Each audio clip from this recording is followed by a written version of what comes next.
మనము కూడా ప్రతిభారమును సులువుగా చిక్కులబెట్టు పాపమును విడిచిపెట్టి విశ్వాసమునకు కర్తయు దానిని కొనసాగించువాడునైన యేసువైపు చూచుచు మన ఎదుట ఉంచబడిన పందెములో ఓపికతో పరుగెత్తుదము.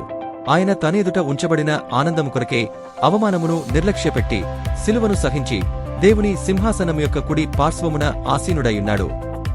దేవుడు వ్రాతరూపకమైన ఆజ్ఞల వలన మనమీద రుణముగాను మనకు విరోధముగాను నుండిన పత్రమును మేకులతో సిలువకు కొట్టి దానిమిది చేవ్రాతను తుడిచివేసి మనకు అడ్డము లేకుండా దానిని ఎత్తివేసి మన అపరాధములనన్నిటినీ క్షమించి మరియు గతకాలమందు దేవునికి దూరస్థులును మీ దుష్క్రియల వలన మీ మనస్సులో విరోధభావము గలవారునై యుండిన మిమ్మును కూడా తన సన్నిధిని పరిశుద్ధులుగాను నిర్దోషులుగాను నిరపరాధులుగాను నిలువబెట్టుటకు ఆయన మాంసయుక్తమైన దేహమందు మరణము వలన ఇప్పుడు మిమ్మును సమాధానపరచెను.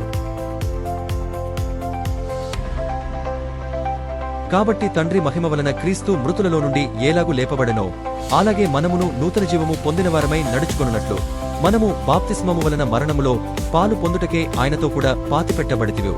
మరియు ఆయన మరణము యొక్క సాదృశ్యమందు ఆయనతో ఐక్యముగలవారమైన ఎడల ఆయన పునరుత్థానము యొక్క సాదృశ్యమందును ఆయనతో ఐక్యముగల వారమై యుందుము.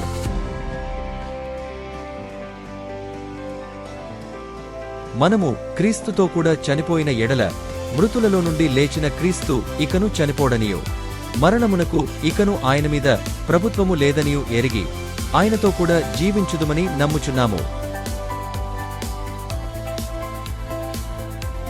యేసు చెప్పాడు, స్థానమును జీవమును నేనే. నాయందు విశ్వాసముంచువాడు చనిపోయినను బ్రతుకును. బ్రతికి నాయందు విశ్వాసముంచు ప్రతివాడును ఎన్నటికిని చనిపోడు. ఈ మాట నమ్ముచున్నావా?